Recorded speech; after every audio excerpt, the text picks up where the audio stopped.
Assalamualaikum warahmatullahi wabarakatuh. Selamat pagi semuanya, semoga kalian dalam keadaan yang sehat. Kali ini kita akan belajar farmakologi 2, pertemuan terakhir ke-15 tentang autokoid. Oke ya, sebelumnya kita akan bahas dulu definisinya. Apa itu autokoid? Autokoid merupakan substansi yang secara normal ada di dalam tubuh dan punya peran fungsi fisiologik penting baik dalam keadaan normal maupun pada keadaan patologik, ya, pada keadaan sakit. Macamnya itu ada histamin, nanti akan kita bahas, polipeptida endogen, angiotensin 2, vasopressin, bradikinin, polipeptida, kemudian prostaglandin dan leukotrin. Yes. Baik, yang kita bahas pertama kali ini adalah histamin. Histamin itu terdapat di sel mastosit, basofil, tumbuhan tertentu, sekret binatang, bisa ular, sengatan serangga, dan lain-lain, ya sumbernya ya. Sel mastosit terdapat di jaringan yang resiko tinggi cedera seperti mulut, hidung, kaki, kemudian permukaan tubuh bagian dalam, dan pembuluh darah. Ini terdapat sel mastosit yang mengandung histamin. Disimpan di granula sel mast, basofil, terikat polisakarida, kondroitin sulfat, dan asam amino. Ya, penyimpanannya di sini ya.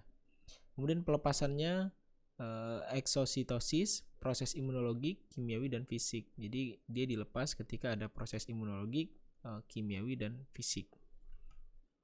Nah, macam reseptor histamin yang sudah diidentifikasi itu ada 3, yaitu ada histamin H1 ya, reseptor H1, H2, dan H3. Nah, kalau H3 ini jarang ya kita bahas. Biasanya yang sering sekali kita bahas itu H1 dan H2. Di mana H1 itu berada di pasca sinaptik sel, otot polos endotel, dan otak. Nah, ini biasanya obat-obat yang bekerja pada reseptor histamin H1 ini sebagai anti alergi biasanya.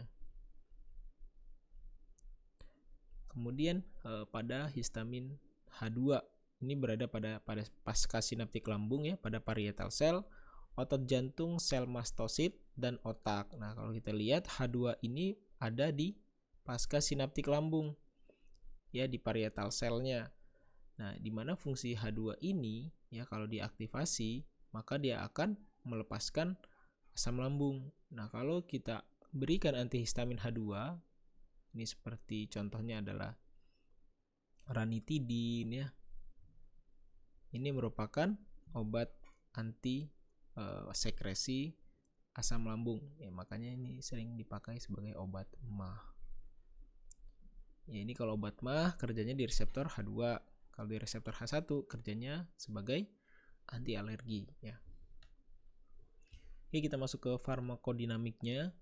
Untuk kardiovaskuler, dia menyebabkan efek penurunan tekanan darah sistolik dan diastol. Jadi tekanan darahnya turun ya kalau kita mengkonsumsi histamin. Bukan antihistamin ya, artinya efek histaminnya. Histamin itu fungsinya di jantung menurunkan tekanan darah, kemudian pada akhirnya dapat meningkatkan denyut jantung. Beda ya tekanan darah dan denyut jantung. Kemudian pada saluran cerna, histamin dapat memacu sekresi asam lambung. Ini tadi yang saya bilang ya, maka ada antihistamin. Karena dia untuk menganti ya atau mengantagoniskan efek dari histamin ini. Pada bronkus dan otot polos menyebabkan bronkokonstriksi. Nah, ini biasanya pada pasien asma ini. Pada pasien asma, makanya kalau kita lihat diberikan obat antihistamin, tapi antihistaminnya antihistamin H1 ya, bukan antihistamin H2, yaitu misalnya loratadin ya, kemudian CTM dan sebagainya ya. Itu antihistamin H1 yang berada pada bronkus dan otot polos, di mana histamin pada bronkus dan otot polos menyebabkan bronkokonstriksi.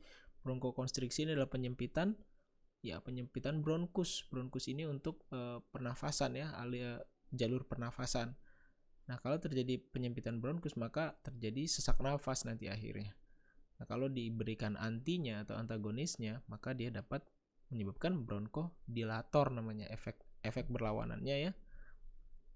Itu namanya bronkodilator. Bronkodilator. Ini obatnya ya. Atau kalau efeknya bronkodilatasi. Bronkodilatasi.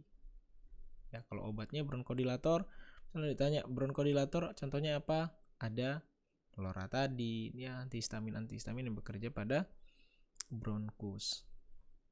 Kemudian konstruksi otot polos pada mata, sel kemih dan organ genital. Stimulan kuat pada akhir syaraf, nyeri dan gatal. Ya, ini ya.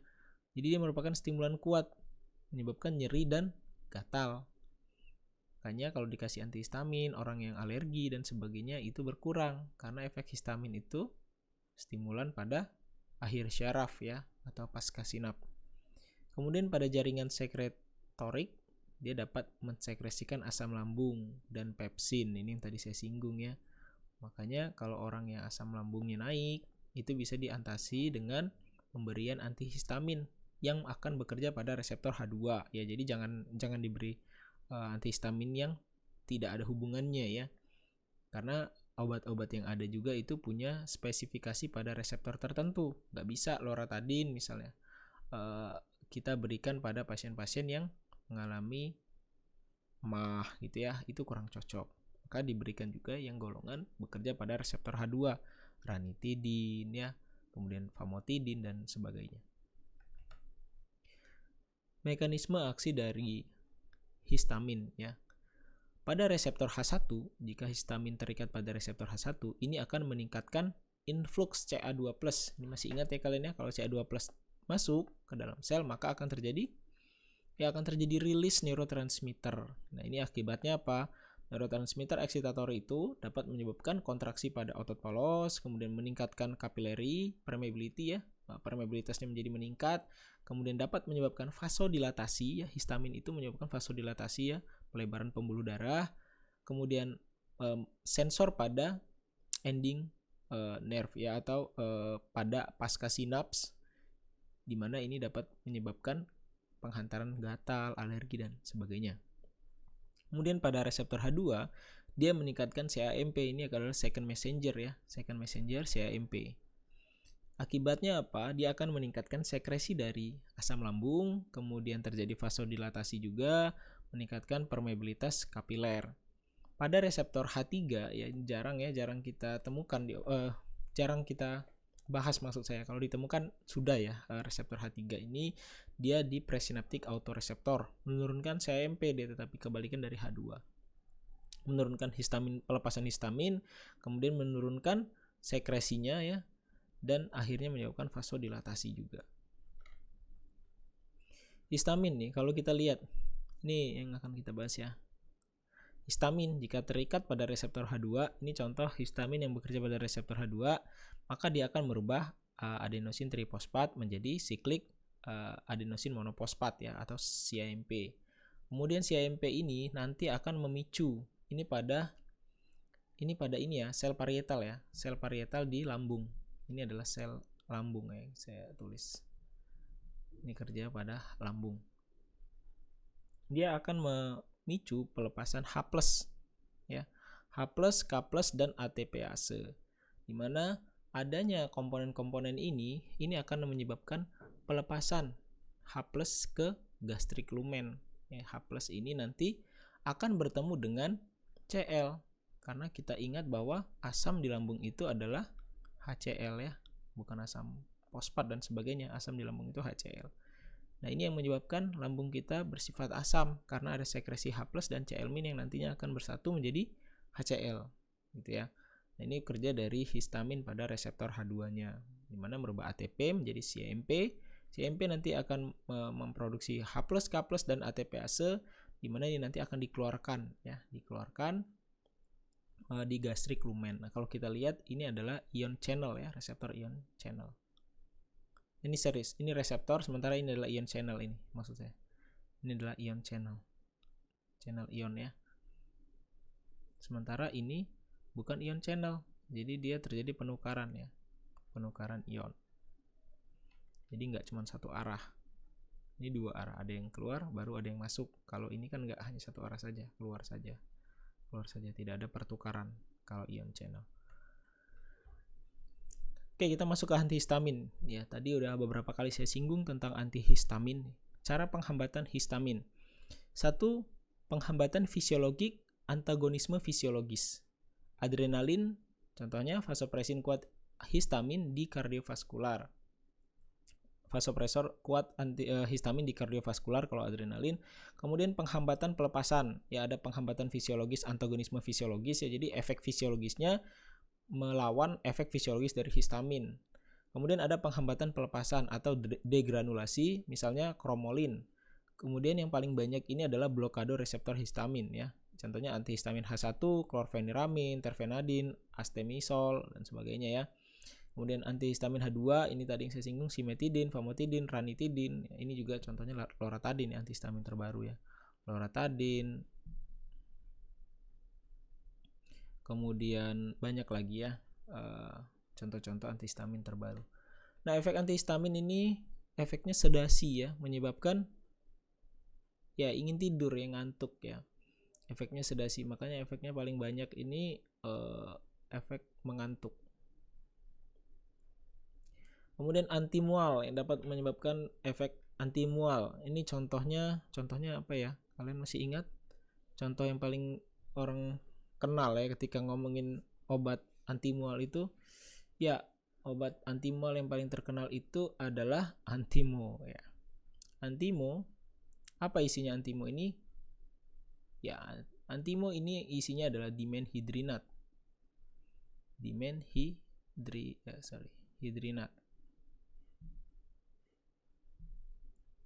Kemudian anti-parkinsonisme, antimuskarinik, blokade reseptor alfa, fenotiasin dan prometasin. Kemudian anti-serotonin, contohnya adalah ciproheptadin ya. Ini anti-serotonin. Kemudian ada anestetik lokal, difenhidramin dan prometasin, dan anti alergi ya, banyak efek antihistamin ini ya. Kemudian selanjutnya adalah klasifikasi dari antihistamin. Kalau kita bagi ya, ada yang sangat menyebabkan kantuk. Ini contohnya adalah diphenhidramin dan prometazin. Dosisnya 20-50 sama ya, 20-50. Rutenya kapsul sirup, ini tablet maupun eliksir. Kemudian ada moderat, dia sedang ya, sedang efek mengantuknya. Ada klorheptadin ya, sinarizin, peniramin. Nah, ini klorheptadin ini sering disalahgunakan ya. Kalau salah gunakan sebagai penambah nafsu makan. Ini sering ya dulu ya, sekarang sih kayaknya udah jarang orang beli untuk meningkatkan nafsu makan anak. Tapi ini nggak benar ya. Kemudian yang ketiga adalah sedatif ringan, contohnya klorpeniramin ya. Kemudian clemastine ya, atau CTM ya. CTM itu klortrimeton, bukan klorpeniramin maleat ya kepanjangannya. Tapi sama maksudnya, ini obat yang sama. Itu sinonimnya, klorpeniramin maleat, bukan kepanjangan. Kemudian fexofenadin, loratadin ya, ini masih lanjutan yang sedatif ringan. Cetirizine ya, ini yang sering juga ya, loratadin, cetirizine. Kemudian ada misolastin, ebastin dan seterusnya. Antihistamin generasi 1, difenhidramin, doxilamin. Nah, ini obat-obat yang generasi 1 ya. Biasanya sedasinya kuat. Ya, umumnya sedasi kuat. Efek antimuskarinik kuat ya pada difenhidramin, ini masih belum tahu. Dan prometasin juga kuat ya. Sedasinya juga kuat. Jadi sangat menyebabkan kantuk kalau kita mengkonsumsinya. Kemudian ini antihistamin generasi 2, astemisol, terfenadin, loratadin, cetirizine ya. Durasi efeknya lebih lama kalau loratadin ini. Ini paling banyak nih ya. Kalau kalian tahu Rinos itu isinya ini nih. Saya sebut-sebut merek aja nggak apa-apa biar kalian terbiasa ya dengan merek-merek dagang. Antihistamin generasi kedua ya. Dia tidak memiliki efek depresan ya atau penekanan fungsi saraf gitu ya. Penekanan ya depresi saraf pada sistem saraf pusat. Biasanya tidak ada kalau udah generasi kedua itu ya, sudah mulai bagus dia. Kemudian sangat selektif pada H1, tidak memiliki efek antikolinergik seperti sinus takikardi, kulit kering, kemudian dry mucous membran ya, keringnya membran mukosa, kemudian dilatasi pupil, konstipasi dan seterusnya. Ini biasanya tidak ada efek samping itu. Tetapi also inhibit late phase allergic reaction. Jadi dia memiliki efek menginhibisi pada fase alergi ya, pada fase alergi yang akhir. Ya, biasanya efeknya pada leukotriene atau antiplatelet activation factor effect. Contohnya adalah fexofenadin ya, aktif metabolit dari terfenadin. Jadi terfenadin di dalam tubuh diubah menjadi fexofenadin. Dia menyebabkan efek namanya torsades de Pointes ya. Ini terjadi peningkatan denyut jantung ya. Terjadi peningkatan denyut jantung. Kemudian ini apabila terjadi withdrawn ya. Withdrawn itu maksudnya terjadi penarikan. Jadi biasa mengkonsumsi tiba-tiba nggak mengkonsumsi ya. Maka dia akan dapat menyebabkan efek PVT namanya torsades de Pointes. Ini terjadi ritme jantung yang tidak beraturan. Ini berbahaya ya. Kemudian menyebabkan efek CYP3A4 inhibitor. CYP3A4 inhibitor itu contohnya adalah erythromycin, clarithromycin, ketoconazole, itraconazole dan sebagainya ya. Jadi dia berbahaya ya kalau dia dikonsumsi bersama obat-obat ini maksudnya. Karena dia dapat tinggi kadarnya jika dikonsumsi dengan erythromycin. Kenapa? Karena fexofenadin itu ternyata diinhibisi oleh enzim ini. Jadi kalau enzim ini diinhibisi oleh obat lain, maka obat fexofenadin atau terfenadin dalam darah akan tinggi, efek sampingnya ini makin meningkat. Ya. Digunakan sebagai alergi rinitis, urtikaria, dan alergi kulit lainnya. Kemudian yang selanjutnya adalah loratadin. Ya, efeknya jangka panjang ya, efek panjang pada peripheral H1 antagonis. Jadi pada efek reseptor H1. Kemudian dia memiliki keterbatasan dalam depresi CNS, jadi dia yang bagus ya, tidak menyebabkan depresi CNS yang terlalu besar dan aksinya cepat ya. Digunakan sebagai urtikaria dan atopic dermatitis ya, untuk penyakit-penyakit kulit biasanya juga digunakan loratadin.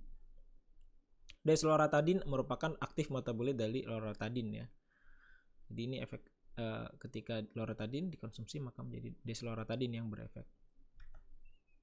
Kemudian yang selanjutnya adalah cetirizin ya, metabolitnya dari hidroksizin.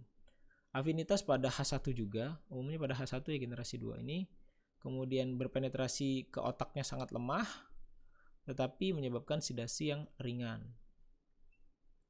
Kemudian menginhibisi pelepasan histamin dari sitotoksik mediator dari platelet juga pada eosinofil chemotaxis ketika secondary phase of allergic response. Jadi pada secondary phase-nya dia bukan pada primary phase ya.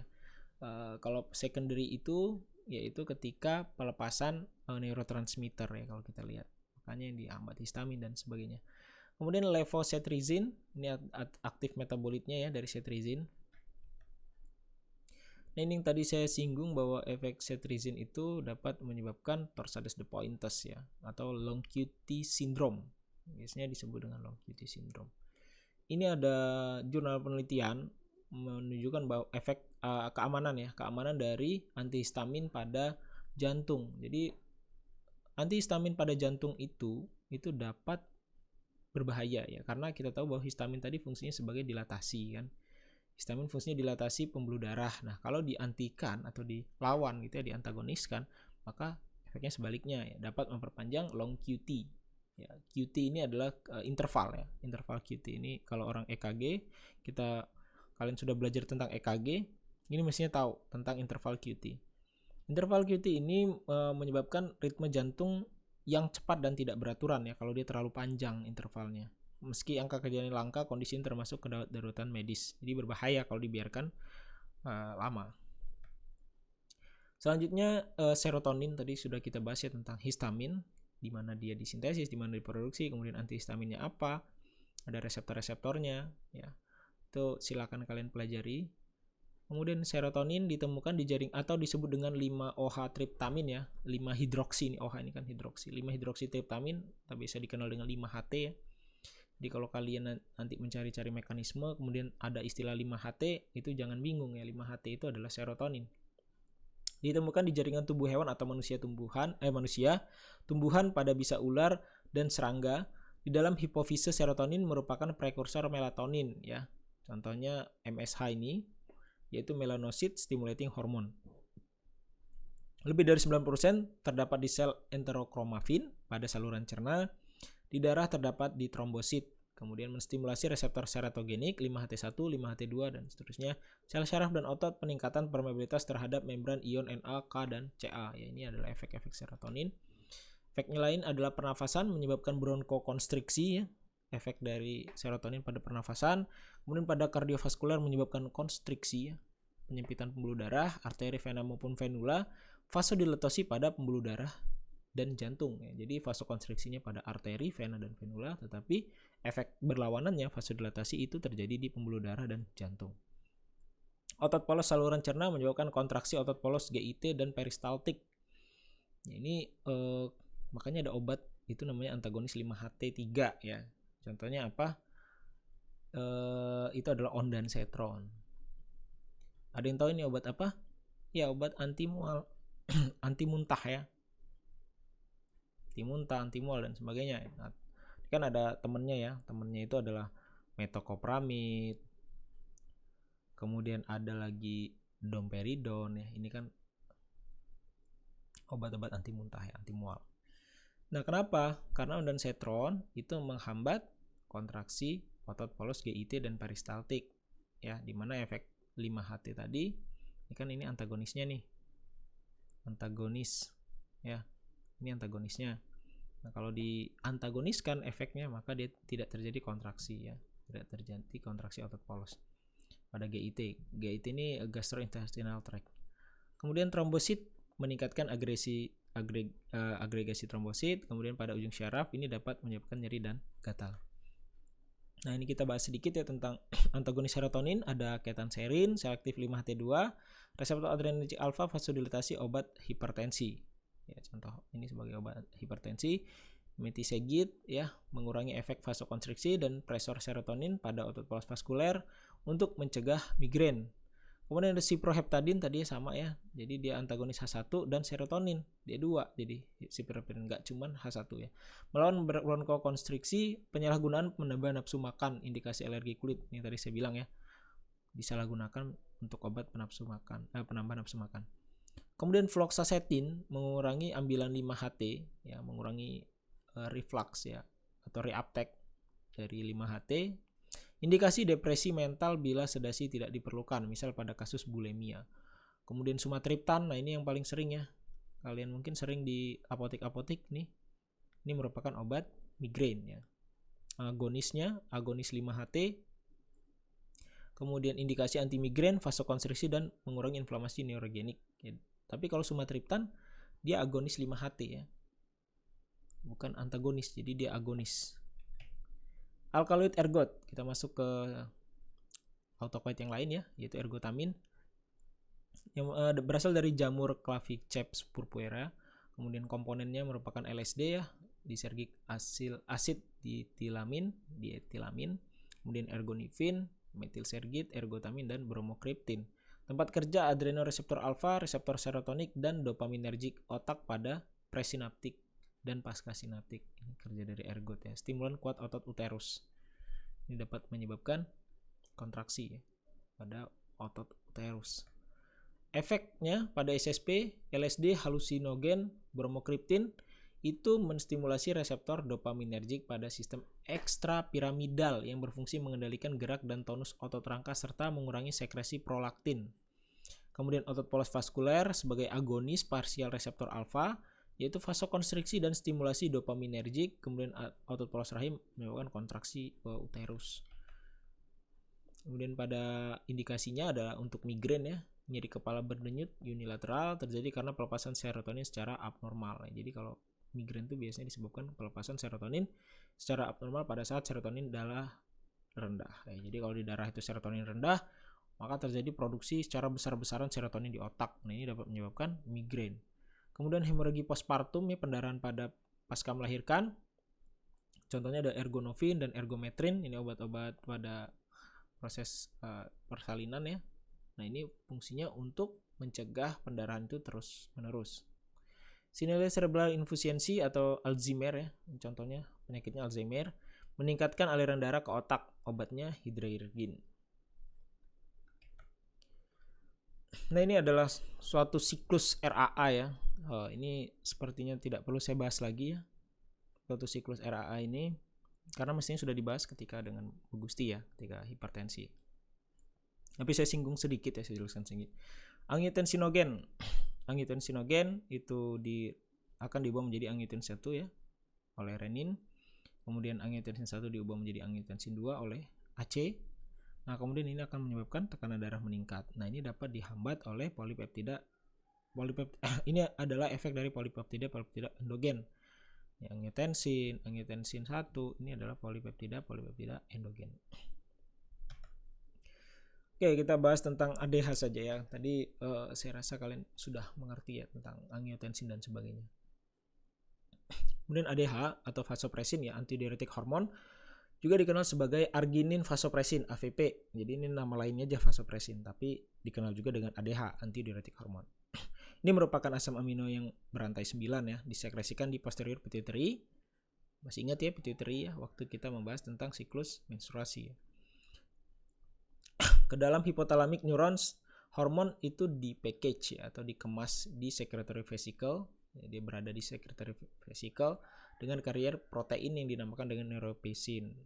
Dan keduanya itu dirilis ketika terjadi sekresi hormon. Nah, efek antidiuretik pada ginjal itu sangat penting ya, dimana fungsinya adalah untuk mereduce atau mengurangi loss atau kehilangan air di urin. Jadi dia fungsinya untuk memekatkan urin, jadi airnya nggak banyak di urin. Itu fungsi dari antidiuretik hormon. Diuretik merupakan agen yang meningkatkan pelepasan atau pembentukan urin.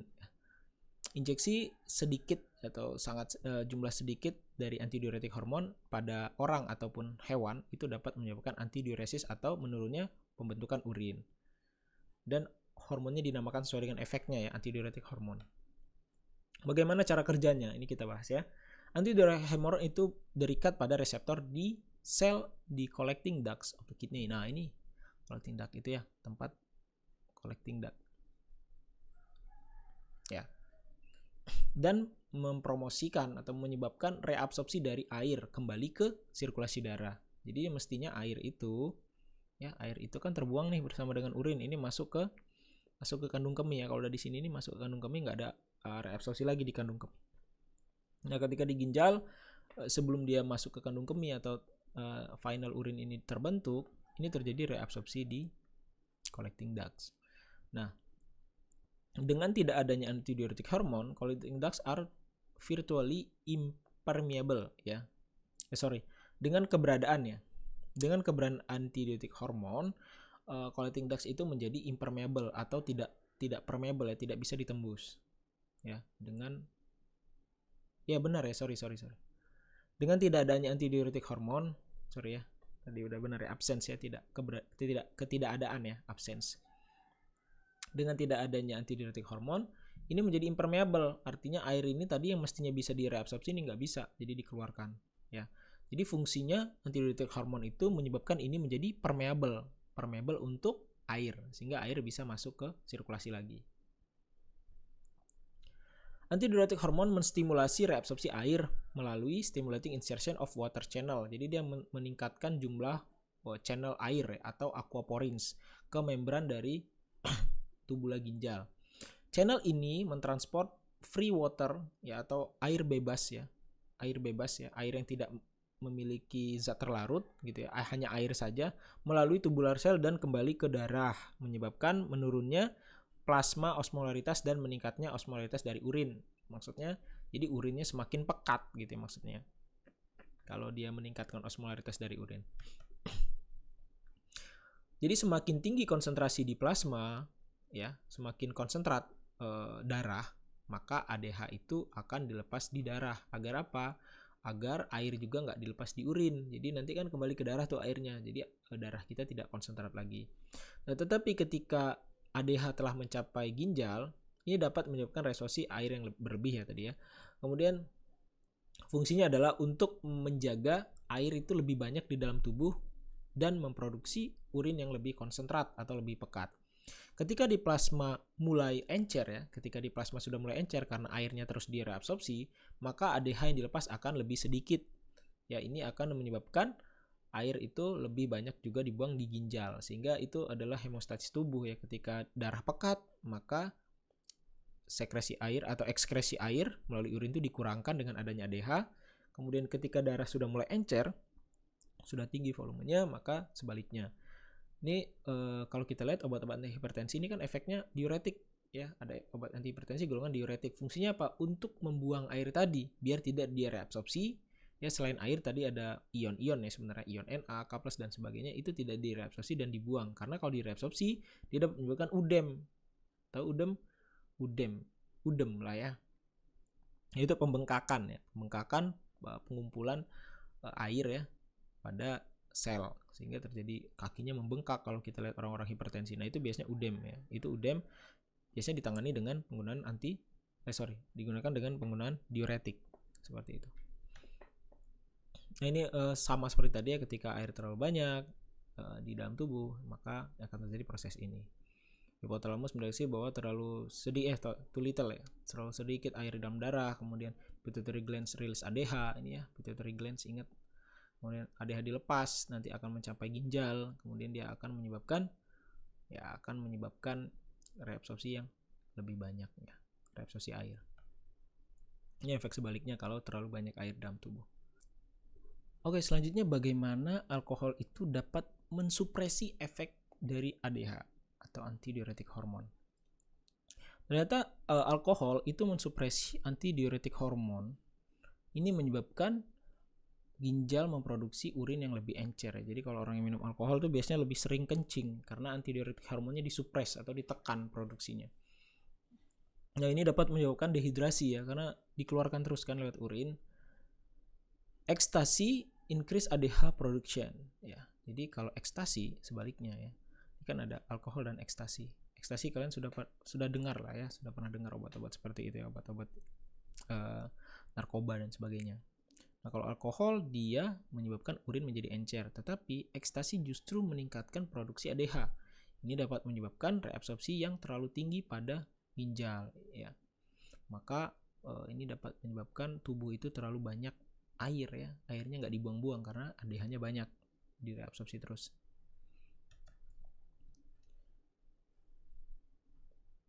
Nah, pada penyakit yang umum terjadi atau yang menyebabkan terjadinya perubahan ADH itu pada diabetes insipidus ya, insipidus.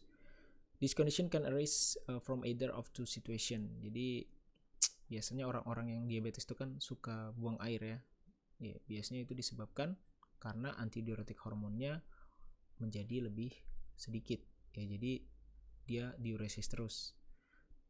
Nah, ini situasi ini dapat dijelaskan oleh dua mekanisme ya. Kemudian yang pertama adalah hipotalamik pada central diabetes insipidus.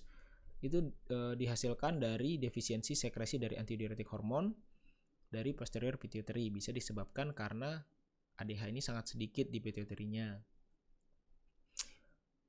Penyakit ini dapat menyebabkan trauma ya, kemudian infeksi dan atau tumor di hipotalamus. Kemudian nephrogenik diabetes insipidus terjadi ketika ginjal itu tidak dapat merespon antidiuretik hormon. Jadi kenapa orang yang diabetes itu sering kencing itu dua kemungkinannya. Pertama adalah produksinya yang memang berkurang, produksi antidiuretik hormon. Yang kedua itu ginjal tidak merespon dari antidiuretik hormon. Most commonly this result from some types of renal disease, but mutation in the ADH receptor gene or in this gene encoding aquaporin have also been demonstrated in affected home. Oh, jadi selain itu ya, ini dapat disebabkan karena adanya aquaporins itu yang tidak efektif ya. Aquaporins ini kan channel air ya. Di channel airnya itu nggak bisa mereabsorpsi tadi. Ya, makanya kita sangat bersyukur kalau orang-orang yang di Timur Tengah itu memiliki ADH ya, karena tidak terbuang semua kan. Karena ketika konsentrat, dia misalnya karena jalan jauh dan sebagainya, keringat keluar, itu kan menyebabkan darah menjadi konsentrat, maka diuresis juga akan berkurang. Selanjutnya adalah non-steroid anti-inflammatory drug atau NSAID. Ini saya singgung sedikit karena kita akan masuk ke prostaglandin ya. Prostaglandin. Kalau kita pelajari ya, ternyata NSAID itu memiliki mekanisme yang sama ya, yaitu menghambat produksi prostaglandin. Emangnya apa sih prostaglandin? Ya, prostaglandin itu banyak tipenya ya. Organ pada alat reproduksi jenis PG-nya atau prostaglandinnya ada PGE2 dan PGF2. Efeknya konstruksi uterus pada kehamilan dan kemunduran korpus luteum. Nah, ini obatnya apa nih yang berada di sini? Ini adalah obatnya, contohnya adalah misoprostol. Ini adalah analog prostaglandin, di mana dia dapat menyebabkan kontraksi uterus. Ini makanya yang saya bilang di pertemuan sebelumnya ya, hati-hati ketika ada orang membeli misoprostol, itu dapat menyebabkan proses keguguran. Ya. Kemudian alat pengatur tekanan darah. Ya, jenis prostaglandin yang mengatur tekanan darah itu ada PGE1, PGE2, PGE3. Efeknya vasodilatasi, venokonstriksi. Nah, makanya ya NSAID itu harus waspada pada pasien antihipertensi, pada pasien hipertensi. Pada pasien hipertensi ini harus diwaspadai penggunaannya karena prostaglandin fungsinya untuk menyebabkan vasodilatasi. Kalau kita mengkonsumsi NSAID tadi fungsinya untuk mencegah terbentuknya ini kan. Ya, NSAID itu kan kerjanya di cyclooksigenase, COX. COX itu kita lihat nih. Ya, COX itu fungsinya untuk mensintesis prostaglandin, ya. Kemudian pada sekresi asam lambung PGE1, PGE2 sama nih, ada PGE2 nih. Dan PGF2, ya. Sama dengan sekresi lambung. Makanya ini sebenarnya indikasinya untuk MAH, ya. Untuk mencegah sekresi asam lambung. Kontraksi otot polos longitudinal dan sekresi bikarbonat naik, kontraksi otot polos. Ya, kalau ini menyebabkan sekresi bikarbonat naik juga. Bikarbonat ini adalah basa yang normal ada di dalam tubuh kita. Kemudian pada inflamasi yang bekerja sama ya, PGS2 juga. PGE1, PGI1. Efeknya meningkatkan aliran darah lokal dan permeabilitas dinding pembuluh darah nih ya, vasodilatasi ya. Jadi hati-hati pada pasien-pasien yang hipertensi mengkonsumsi NSAID. Bronkus menyebabkan jenis PG-nya adalah PGD2. Jadi banyak sekali jenis PG itu ya, enggak PGE1, PG2 saja, ada PGI, PGD, PGF dan seterusnya. PGI1, PGI2, PGI2 ini menyebabkan bronkokonstriksi dan bronkodilатasi. Jadi efeknya berlawanan. Tetapi umumnya ya kalau kita mengkonsumsi NSAID ini harus waspada pada pasien asma ya, pada pasien asma itu waspada. Kenapa? Karena prostaglandin itu efeknya adalah bronkodilатasi. Kalau dihambat oleh obat-obat NSAID, dia dapat menyebabkan bronkokonstriksi. Agregasi trombosit, ini obat-obatnya, ini contohnya ya, NSAID yang memiliki efek sebagai antiplatelet. Ini kan fungsinya anti agregasi ya. Ini efek berlawanannya adalah antiplatelet. Ini contoh obatnya adalah aspirin. Ya, aspirin yang memiliki efek anti platelet ya, anti agregasi trombosit. Efek farmakologi prostaglandin ya ini tergantung dari jenis PG dan efektornya. Tromboksan menghambat agregasi trombosit, menghambat pembekuan darah, dan leukotriene efeknya adalah bronkokonstriksi. Kegunaan klinik sebagai abortifum ya, untuk aborsi ya. Kemudian ulkus lambung, contohnya sitotek atau misoprostol, penutupan ductus arteriosus butoli. Ini kalau dia efek dari agonis prostaglandin ya. Oke, sekian kuliah hari ini untuk pertemuan tentang autokoid. Semoga kalian mengerti ya. Apabila ada yang ingin ditanyakan, saya sangat menunggu sekali sebenarnya pertanyaan kalian, karena saya takutnya ketika ujian tiba-tiba nggak ada yang tahu jawabannya. Saya akhiri, wassalamualaikum warahmatullahi wabarakatuh.